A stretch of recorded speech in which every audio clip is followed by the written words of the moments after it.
What's up guys, Ninth Gym here, and today we're going to be talking about Flutter Mane in depth. Today we're starting our individual guide series, and Flutter Mane is going to be starting it off because it is just the ridiculous powerhouse that everybody should expect to run in against or put on their team in VGC, as long as it's legal. Flutter Mane is usually going to be paired with Chi-Yu or Torkoal. It's Ghost Fairy typing, which is an incredibly good typing, only having two weaknesses of Steel and Ghost, but also having two immunities of Dragon and Normal. This is an incredibly strong typing, and offensively it's very good as well. It can Terra type into Fairy to make ridiculously strong 2x stabs Dazzling Gleams. It also has the ability Photosynthesis, which is very powerful, giving it a +1 to its speed stat, or a different stat, giving it a 30% upgrade, but we're always going to be taking the speed stat. The only unfortunate thing about this ability is that it does take your item slot booster energy unless you pair it with a Torkoal, because, you know, Sunny Day can just proc this as well, highlighting its special attack stat at 135 and its base speed at 135 as well. And then also it has a 135 special defense stat, which is really good for the mirror match, making it theoretically be able to live a lot of different special attacking threats that the format is flooded with. As far as its HP and defense stat go, they're pretty abysmal. 55 base HP and defense means that we're pretty much going to be dying to any physical attacking threat. Pokemon has a lot of different options as far as attacking goes, and you know, just status moves in general. It even gets access to moves like Trick Room, which is really interesting as a neat little mix-up that you could throw out theoretically. Without further ado, let's talk about the two sets that I do have prepared. They don't differ very much because, like I said, the EV spread is going to look like this most of the time, unless you're really looking to live some special attacking threats, and then you can do some damage calcs and end up with a set that's kind of wonky looking. And without like really knowing where the meta is going to go, I think this is solid for a Pokemon like this. We might revisit this Pokemon with a guide in the future once we have the official VGC rule set and I can damage calc things a little bit better, but for now, 252 sets. Not on everything, but this guy. We have Booster Energy, Photosynthesis, Terra type Fairy for this first set. You also have access to really powerful stab moves in Shadow Ball, and then you have good access to coverage moves like Mystical Fire. This set, we're going to be putting Protect on it just because I like Protect. It's VGC. A lot of Pokemon are going to be using Protect. There's a lot of different coverage moves, like I said. There are things like Dark Pulse, Energy Ball, Power Gem, Thunderbolt, and Icy Wind. You also have the other set here that we have prepared with Choice Specs as the item if you're going to use this on a Torkoal team. I think Choice Specs is a really solid item for this Pokemon due to its incredible speed. Photosynthesis gives it a +1 in its speed, effectively making your speed about 307, which is really high. Even outspeeding a lot of Choice Specs or Choice Scarf Pokemon, that's pretty ridiculous. You also have access to Icy Wind on a really fast Pokemon that can be a good form of speed control. For this Choice Specs set, of course, we're going to forgo having Protect on the set, so I opted to go Dazzling Gleam, Moonblast, Shadow Ball, and Icy Wind. But of course, you don't have to have dual Fairy Stab, so you can change this Moonblast out for a Mystical Fire, or maybe, you know, a Psyshock, whatever you really want to have as your coverage move. But Moonblast is good because I think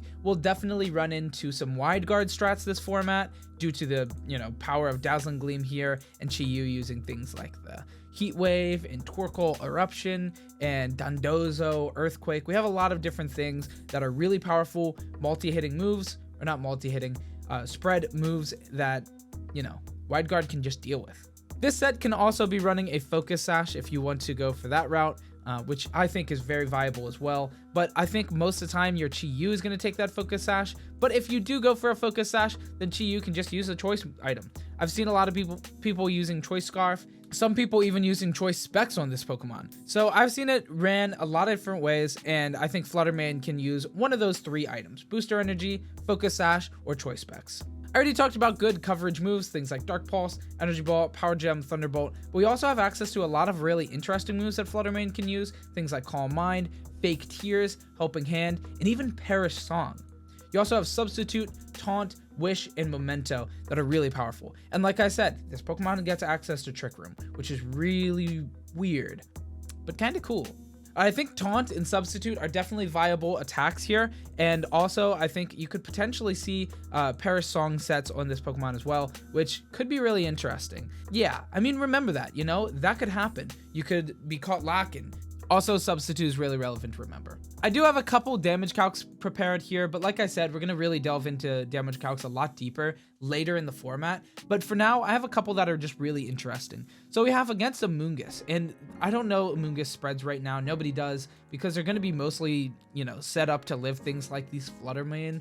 But we have 252 HP and 252 special defense with against our Flutter Mane with choice specs. We also have Mystical Fire on here for coverage, and we're hitting 60 to 71%, with that thing maxed out on HP and special defense. This means that in Sun, we have a chance to OHKO it with a roll. Of course, 60 plus 1.5 damage from Sun is only going to be 90, but that 71 is going to be 106, which means we're going to hit 90 to 106, which gives us like a 33% chance to OHKO an Amoongus in Sun with maxed HP and special defense. Next, we also have Brute Bonnet here, and initially I was like, okay, Mystical Fire. But Dazzling Gleam, this thing is half dark. Dazzling Gleam is doing a lot of damage, but if we are in Sun, Mystical Fire is doing just a crazy amount of damage. Obviously, this isn't set up to be super bulky, and it probably will be realistically. So if we just max its HP and give it a pretty alright spread here, 148, Mystical Fire is doing a big hefty chunk, and so is Dazzling Gleam.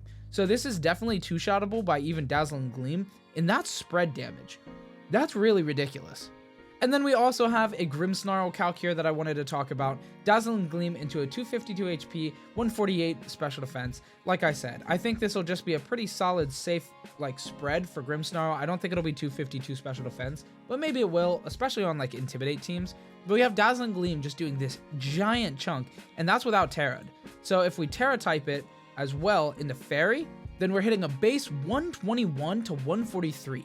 You factor in light screen damage, and that's doing about half damage, which is still a huge chunk. 60.5 to 71.5.